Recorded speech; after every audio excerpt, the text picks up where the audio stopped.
Gary Quarles was working in another Massey-owned mine when his son died at Upper Big Branch. He says the investigation process has been tough. To me, it's a constant lie from Massey that they never want to tell the truth, and they constantly want to just keep everything looking good for themselves. Quarles now sees a psychiatrist on a regular basis to cope with the loss of his son. The doctor says going back underground would be too difficult, so Quarles filed for temporary disability. He was approved for the full amount of more than $5,000, but after about a year, he only received less than $1,000 and a phone call. I did catch that she was from the Hartford. I said, so do you want us to send you back $289? And then she said, and 29 cents. And I just kind of, I didn't know, it kind of floored me, you know, when I was expecting around $5,000. Quarles and his lawyers tried calling the Hartford, Massey's insurance company. They got no response. But after a West Virginia Public Broadcasting investigation, the company sent Quarles' attorney a letter of apology and a check for more than $4,000.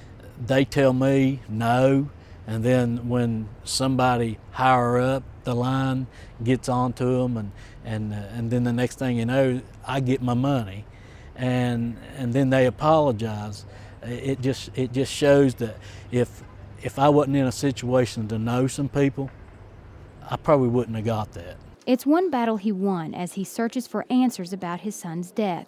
He wants to know what happened to his son, Gary Wayne Quarles, during the Upper Big Branch explosion.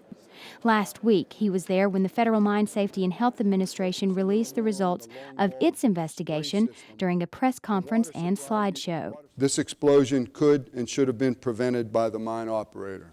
MSHA says a small fire turned into a massive fireball because the mine had not been adequately rock dusted. The coal dust fueled the explosion that ripped through the mine. Davitt McAteer's investigation found the same thing. MSHA also found 2 safety books. If a coal mine wants to keep 2 sets of books, that's their own business. They can keep 5 sets of books if they want.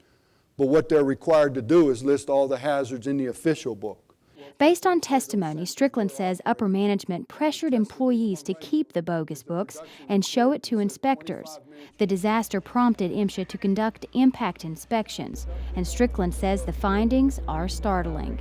A number of mines after the fact of UBB occurring and still finding a total disregard for the law. Quarles says the inspections are a start. He plans to attend any other investigation briefing he's invited to. The United Mine Workers of America and now owner of Massey Energy, Alpha Natural Resources, are still conducting their own investigations. For West Virginia Public Broadcasting, I'm Jessica Lilly. Gary Quarles, Grover Skeens, Benny Willingham.